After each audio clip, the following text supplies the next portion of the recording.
Keluargaku yang pendendam menjulukiku pengemis. Jadi aku ungkapkan bahwa akulah pemiliknya. Namaku Linda. Dan hari ini aku akan menceritakan kisah yang sudah kupendam selama bertahun-tahun. Kisah tentang bagaimana keluargaku sendiri mengkhianatiku, merendahkanku, dan akhirnya harus menelan pil pahit ketika kebenaran terungkap. Ini bukan cerita biasa. Ini adalah kisah nyata yang mengubah hidupku selamanya. Semuanya dimulai 5 tahun yang lalu ketika ayahku meninggal dunia karena serangan jantung mendadak. Kami semua terpukul, tapi yang paling terpukul adalah ibuku yang harus menanggung beban hidup sendirian. Atau setidaknya, itulah yang kukira pada saat itu, sebelum aku menyadari wajah asli dari saudara-saudaraku sendiri. Aku adalah anak bungsu dari 4 bersaudara. Kakak pertamaku namanya Rini, seorang wanita karir yang bekerja di perusahaan multinasional dengan gaji yang fantastis. Kakak keduaku, Budi, adalah pengusaha sukses yang memiliki beberapa toko elektronik di Jakarta. Dan kakak ketigaku, Sari, menikah dengan pejabat tinggi dan hidup dalam kemewahan yang tak terbayangkan. Sedangkan aku hanya lulusan SMA yang memilih untuk tidak melanjutkan kuliah karena kondisi keuangan keluarga yang sulit saat itu. Aku memilih bekerja sebagai pegawai toko kecil dengan gaji pas-pasan, cukup untuk membantu ibu dan kebutuhan sehari-hari. Tapi apa yang tidak mereka tahu adalah bahwa aku memiliki rahasia besar yang kusimpan rapat-rapat. Setelah ayah meninggal, ibu tinggal sendirian di rumah warisan keluarga kami yang sudah tua dan butuh banyak renovasi. Rumah itu besar, tapi kondisinya memprihatinkan dengan cat yang mengelupas dan atap yang bocor di mana-mana. Aku yang paling sering mengunjungi ibu, membawakan makanan, dan memastikan beliau tidak kekurangan apapun meski gajisku pas-pasan. Kakak-kakakku, mereka sibuk dengan kehidupan mewah mereka sendiri. Rini sibuk dengan karirnya yang cemerlang, traveling ke luar negeri setiap bulan. Budi sibuk mengembangkan bisnisnya, membeli mobil mewah yang satu setelah yang lain. Sari sibuk dengan pesta-pesta sosialita dan arisan ibu-ibu pejabat. Mereka jarang sekali datang mengunjungi ibu, paling hanya saat lebaran atau acara keluarga besar. Yang membuat hatiku sakit adalah cara mereka memperlakukanku setiap kali kami berkumpul. Mereka selalu menatapku dengan pandangan meremehkan, seolah-olah aku adalah aib keluarga. Setiap kali ada acara keluarga, aku selalu menjadi bahan olok-olok mereka yang menyakitkan. Ih, Linda datang pakai motor butut itu lagi. Malu-maluin keluarga aja, kata Sari suatu kali saat acara ulang tahun ibu dengan suara yang cukup keras untuk didengar semua orang. Wajahnya penuh dengan ekspresi jijik saat melihatku turun dari motor bebek tuaku yang memang sudah lusuh. Aku cuma bisa menunduk, menahan air mata yang hampir keluar. Udah tahu gaji pas-pasan, masih aja maksa datang ke acara-acara keluarga. Nggak malu apa sih jadi beban? Timpal Budi sambil tertawa keras bersama tamu-tamu yang lain. Kata-katanya seperti tusukan pisau di hatiku. Tapi aku berusaha tegar dan tersenyum meskipun hati rasanya hancur berkeping-keping.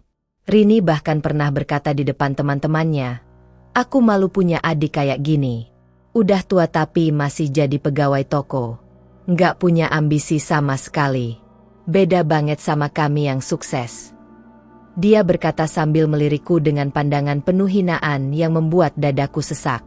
Aku hanya bisa diam, membiarkan mereka menghina dan merendahkanku sesuka hati. Tapi julukan yang paling menyakitkan datang dari Sari. Dia mulai memanggilku pengemis di depan seluruh keluarga besar kami. Si pengemis datang. Pasti mau minta-minta uang lagi ke ibu, katanya dengan nada mencemooh yang membuat semua orang tertawa. Julukan itu kemudian dipakai oleh kakak-kakakku yang lain, bahkan oleh beberapa sepupu dan kerabat yang terpengaruh. Setiap kali aku datang mengunjungi ibu, mereka selalu berprasangka buruk. Pasti mau minta uang lagi kan? Dasar pengemis profesional, cibir Budi sambil melipat tangannya di dada. Ibu jangan kasih uang terus ke dia. Nanti dia makin manja dan gak mau berusaha. Tambah Rini dengan wajah yang serius seolah-olah dia sangat peduli pada masa depanku. Yang lebih menyakitkan lagi, mereka mulai menyebarkan rumor ke seluruh keluarga besar bahwa aku adalah anak yang tidak bertanggung jawab, suka menghabiskan uang ibu untuk hal-hal yang tidak jelas.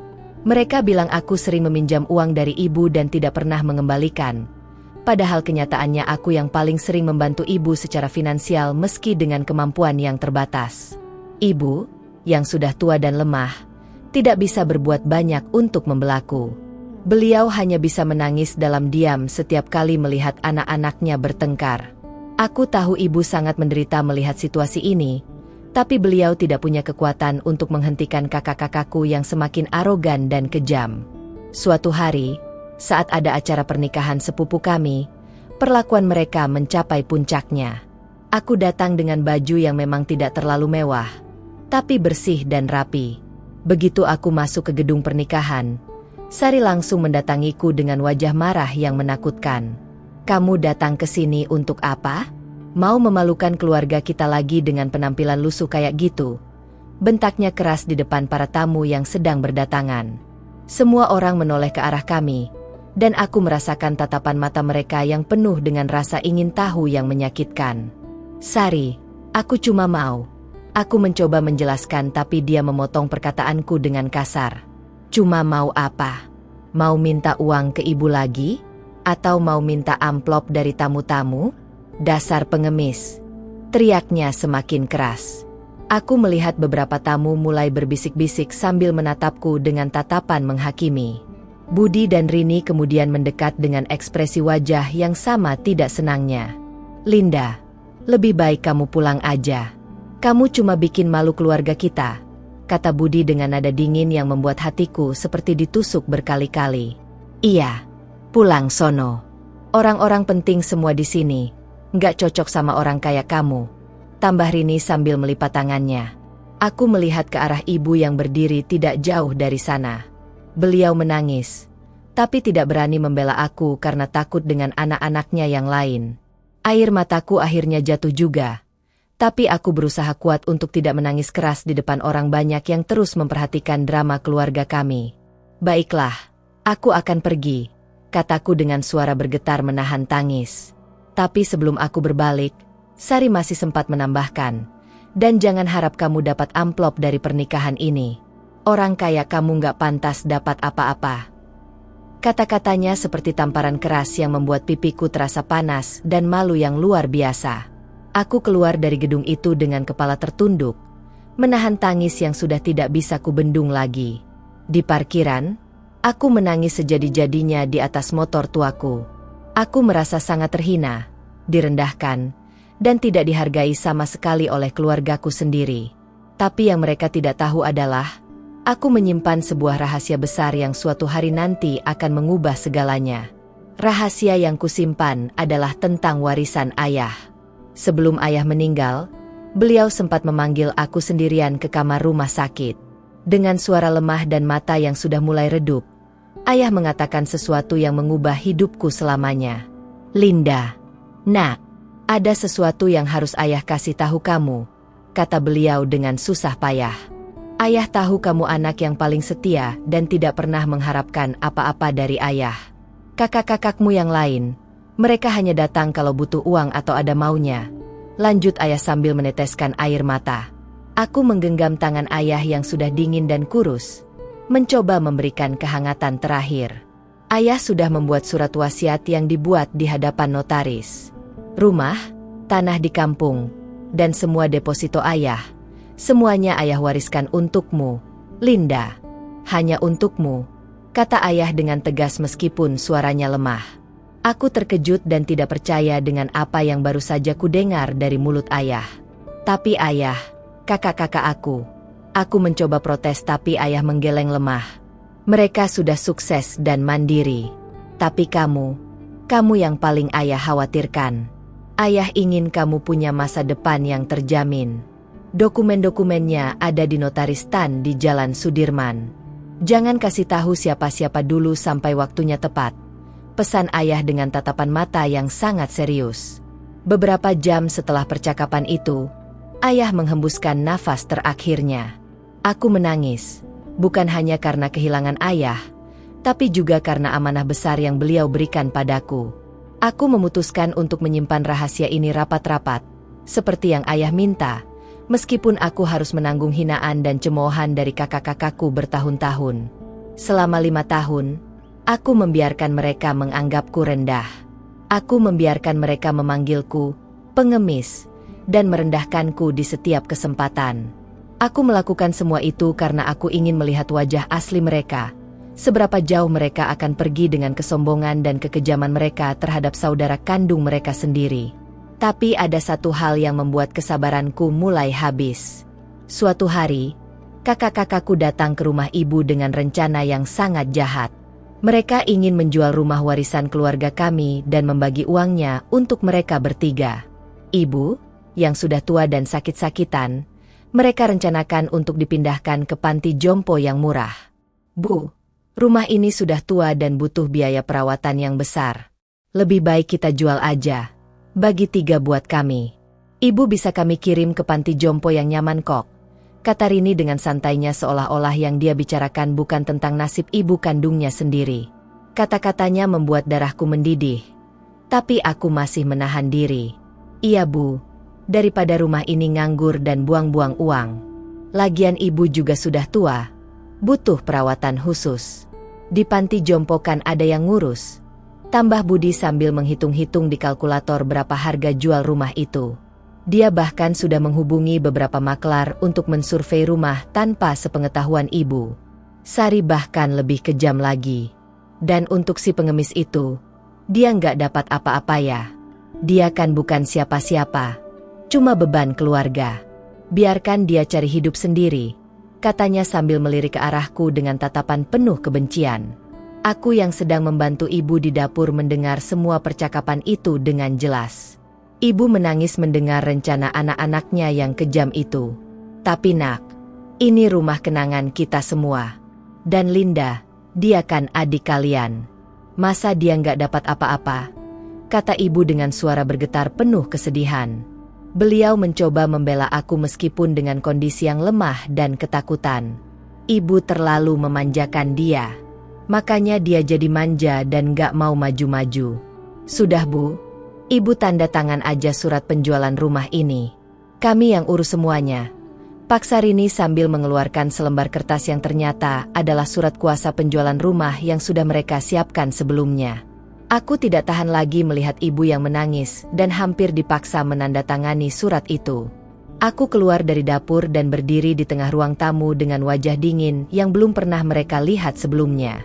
Hentikan semua ini, kataku dengan suara tegas yang membuat mereka semua terkejut dan menoleh ke arahku dengan tatapan tidak percaya.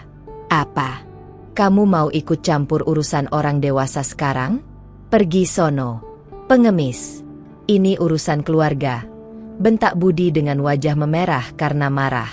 Dia melipat tangan dan menatapku dengan pandangan meremehkan seperti biasanya. Tapi kali ini, aku tidak akan mundur atau menunduk seperti yang biasa kulakukan. Urusan keluarga? Kalian mau menjual rumah yang bukan milik kalian dan mengirim ibu ke panti jompo? Itu namanya kejahatan, bukan urusan keluarga, kataku dengan suara yang semakin keras dan tegas. Kemarahanku yang sudah kupendam selama bertahun-tahun mulai meluap keluar seperti gunung berapi yang siap meletus. Sari tertawa mengejek mendengar kata-kataku. Dengar tuh, si pengemis sok jadi pahlawan sekarang. Emang kamu bisa apa? Kamu kan cuma pegawai toko yang gajinya pas-pasan. Mau bantu ibu pakai uang apa? Uang receh dari minta-minta. Kata-katanya membuat kakak-kakakku yang lain ikut tertawa keras menghina dan meremehkanku. Rini menambahkan dengan nada sinis yang menyakitkan. Udah sono pergi. Orang miskin kayak kamu gak pantas ikut campur urusan harta warisan. Lagian, ayah pasti lebih sayang sama kami yang sukses daripada kamu yang gagal total dalam hidup. Kamu itu memalukan. Aku tersenyum tipis mendengar semua hinaan mereka. Sudah waktunya. Sudah waktunya untuk mengungkap kebenaran yang selama ini kusimpan.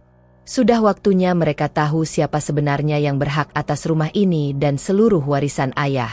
Aku mengeluarkan ponselku dan menelepon seseorang yang sudah lama menunggu kabar dariku. Pak Tan, tolong datang ke rumah ibu sekarang. Sudah waktunya untuk membacakan isi surat wasiat ayah, kataku melalui telepon dengan suara yang sangat tenang. Pak Tan adalah notaris yang dipercaya ayah untuk menyimpan surat wasiat dan semua dokumen penting warisan keluarga kami. Kakak-kakakku saling pandang dengan bingung.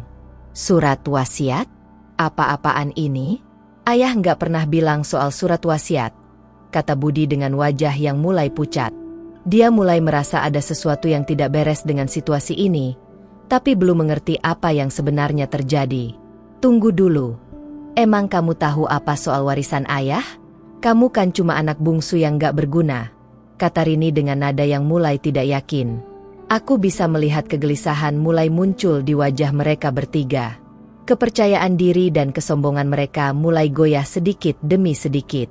30 menit kemudian, Pak Tan tiba di rumah kami dengan membawa tas kulit yang berisi dokumen-dokumen penting. Beliau adalah notaris senior yang sangat dihormati dan sudah berpengalaman puluhan tahun. Kedatangannya membuat suasana ruang tamu kami menjadi sangat tegang. Selamat sore, maaf saya baru bisa datang sekarang, sapa Pak Tan sambil menyalami kami semua. Beliau kemudian duduk di sofa dengan wajah serius dan profesional. Dia membuka tasnya dan mengeluarkan beberapa dokumen yang disegel rapi dengan materai dan tanda tangan resmi. Baik. Seperti yang diminta oleh Linda, saya akan membacakan isi surat wasiat almarhum Bapak Sutomo yang dibuat 5 tahun lalu, sesaat sebelum beliau meninggal dunia, kata Pak Tan dengan suara yang jelas dan tegas. Dia memakai kacamata bacanya dan membuka segel dokumen wasiat itu dengan hati-hati. Wajah kakak-kakakku mulai berubah pucat. Mereka duduk dengan gelisah, saling pandang dengan tatapan cemas dan tidak percaya. Aku bisa melihat keringat mulai mengucur di dahi mereka meskipun ruangan itu dingin karena AC yang menyala. Ibu duduk di sampingku sambil menggenggam tanganku dengan erat. Beliau juga tidak tahu apa yang akan diungkapkan. Pak Tan mulai membacakan isi surat wasiat itu dengan suara yang keras dan jelas, sehingga semua orang di ruangan itu bisa mendengar setiap kata-katanya. Saya, Sutomo, dalam keadaan sehat jasmani dan rohani, dengan ini menyatakan bahwa seluruh harta warisan saya yang meliputi rumah di Jalan Melati nomor 15, tanah seluas 2 hektar di kampung halaman, 3 unit deposito di bank. Suara Pak Tan terdengar seperti guntur bagi kakak-kakakku. Mereka mulai berdiri, wajah mereka berubah dari pucat menjadi merah karena marah dan tidak percaya. Tunggu dulu, ini pasti salah. Ayah nggak pernah bilang ada surat wasiat, teriak Budi dengan suara keras yang memecah keheningan ruangan. Pak Tan melanjutkan tanpa terpengaruh oleh teriakan Budi. Semuanya diwariskan kepada anak bungsu saya, Linda Sutomo. Kepada anak-anak saya yang lain, Rini, Budi, dan Sari, saya tidak memberikan apa-apa karena mereka sudah mandiri dan sukses. Sedangkan Linda, yang telah dengan setia merawat saya dan ibunya tanpa mengharapkan balasan, berhak atas semua ini. Keheningan mencekam menyelimuti ruangan itu. Aku bisa mendengar detak jantungku sendiri yang berdegup kencang melihat wajah kakak-kakakku yang hancur seketika. Tidak mungkin. Ini pasti rekayasa. Linda pasti manipulasi ayah waktu ayah lemah. Sari berteriak histeris sambil menunjuk wajahku dengan jari telunjuknya yang gemetar. Air matanya mengalir deras. Bukan air mata kesedihan, tapi air mata kemarahan dan kehancuran semua rencana jahatnya. Rini jatuh terduduk di lantai dengan wajah pucat pasi, tidak percaya bahwa adik yang selama ini dia hina ternyata adalah pemilik segalanya. Budi memukul meja dengan keras hingga vas bunga di atasnya jatuh dan pecah berkeping-keping, sama seperti harga diri mereka yang hancur saat itu juga. Kalian tahu apa yang paling menyakitkan? Kataku dengan suara dingin sambil menatap satu persatu wajah kakak-kakakku yang hancur. Bukan tentang uang atau warisan ini. Tapi selama 5 tahun, aku membiarkan kalian menghina, merendahkan, dan menyebutku pengemis, hanya untuk melihat seberapa rendah kalian bisa jatuh. Dan ternyata, kalian memang sudah jatuh sangat rendah, bahkan berencana membuang ibu ke panti jompo demi uang. Kata-kataku seperti cambuk yang menyayat hati mereka. Aku bisa melihat penyesalan mulai muncul di mata mereka, tapi sudah terlalu terlambat. Aku mengeluarkan dokumen lain dari tasku dan melemparkannya ke meja. Dan ini, bukti transfer uang yang selama 5 tahun ini aku kirim untuk biaya hidup ibu setiap bulan. Bukan ibu yang kasih uang ke aku seperti yang kalian fitnah, Tapi aku yang menafkahi ibu dengan gajimu yang kalian bilang pas-pasan, itu. Mereka membaca dokumen itu dengan tangan gemetar. Ratusan bukti transfer yang menunjukkan bahwa selama ini aku yang menanggung semua kebutuhan ibu, sementara mereka yang kaya raya tidak pernah mengirim sepeser pun. Wajah mereka semakin hancur menyadari betapa kejam dan salahnya mereka selama ini. Linda, kami minta maaf. Rini mencoba berbicara dengan suara bergetar, tapi aku mengangkat tanganku menghentikannya. Maaf. Sekarang kalian minta maaf? Setelah kalian menghancurkan harga diriku di depan seluruh keluarga besar? Setelah kalian merencanakan untuk membuang ibu kandung kalian sendiri? Teriakku dengan semua emosi yang selama ini kupendam. Ibu menangis di sampingku, memelukku erat sambil berkata, "Maafkan ibu, nak. Ibu tidak cukup kuat untuk membela kamu selama ini." Aku memeluk ibu dan berbisik, "Tidak apa Bu, sekarang kita akan baik-baik saja. Kita berdua saja." Budi mencoba mendekati kami dengan wajah memohon. "Linda, kita kan saudara. Kita bisa bicarakan ini baik-baik. Ayah pasti salah paham." Tapi aku memotongnya dengan tegas. "Keluar. Keluar dari rumahku sekarang juga. Kalian tidak punya hak lagi di sini. Ini rumahku, warisan ayah untukku. Dan mulai sekarang, kalian bertiga tidak lagi kuanggap sebagai keluargaku." Suaraku bergema di seluruh ruangan, membuat mereka terdiam terpaku. Pak Tan berdiri dan berkata, "Secara hukum, Linda memang pemilik sah properti ini. Saya sarankan kalian pergi sebelum ini menjadi masalah hukum." Dengan wajah hancur dan harga diri yang remuk, kakak-kakakku berjalan tertatih menuju pintu. Sari masih sempat berbalik dengan wajah penuh kebencian. "Kamu akan menyesal, Linda. Kamu akan kesepian tanpa kami." Aku tertawa sinis mendengar ancaman kosongnya. Kesepian? Selama 5 tahun aku sudah kesepian meski kalian ada. Setidaknya sekarang aku bebas dari racun bernama keluarga pendendam. Mereka keluar dengan kepala tertunduk, melewati tetangga-tetangga yang sudah berkumpul di depan rumah karena mendengar keributan. Dan kali ini, yang memalukan bukan aku, tapi mereka. Setelah pintu tertutup, aku memeluk ibu yang menangis lega. "Sekarang Bu, ibu tidak perlu takut lagi.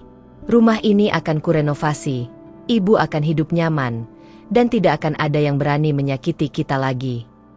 Ibu mencium keningku sambil berkata, "Ayahmu pasti tersenyum di surga sekarang. Nak, dia memang selalu tahu siapa anak yang benar-benar mencintainya." Aku tersenyum melalui air mata, bukan air mata kesedihan, tapi air mata kelegaan karena akhirnya kebenaran terungkap dan keadilan ditegakkan. Dan malam itu, untuk pertama kalinya dalam 5 tahun, aku tidur dengan nyenyak tanpa beban di pundakku. Julukan, pengemis, yang selama ini melekatku akhirnya sirna, digantikan dengan status sebenarnya, pemilik sah dari semua yang pernah mereka inginkan. Karma memang tidak pernah salah alamat, dan hari ini, karma datang dengan sangat sempurna untuk mereka yang selama ini berbuat jahat. Ini adalah akhir dari penderitaanku, dan awal dari kehidupan baru yang akan kujalani bersama ibu, kehidupan yang penuh dengan kedamaian, jauh dari racun keluarga yang pendendam dan munafik. Terima kasih sudah mendengarkan kisah saya sampai akhir. Saya harap cerita ini bisa memberikan pelajaran berharga tentang pentingnya menghargai keluarga dan tidak meremehkan siapapun berdasarkan status atau materi mereka. Jika kalian menyukai cerita drama keluarga saya ini, jangan lupa untuk memberikan like pada video ini dan tulis di kolom komentar bagaimana perasaan kalian setelah mendengar kisah saya. Apakah kalian pernah mengalami hal serupa? Atau mungkin kalian punya cerita drama keluarga yang ingin dibagikan? Saya sangat ingin membaca setiap komentar kalian.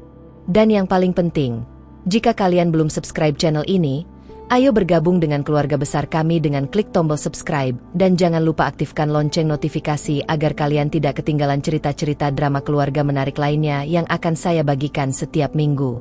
Dukungan kalian sangat berarti untuk channel ini terus berkembang dan menghadirkan konten-konten yang bermanfaat. Sampai jumpa di cerita berikutnya. Terima kasih dan Tuhan memberkati kalian semua.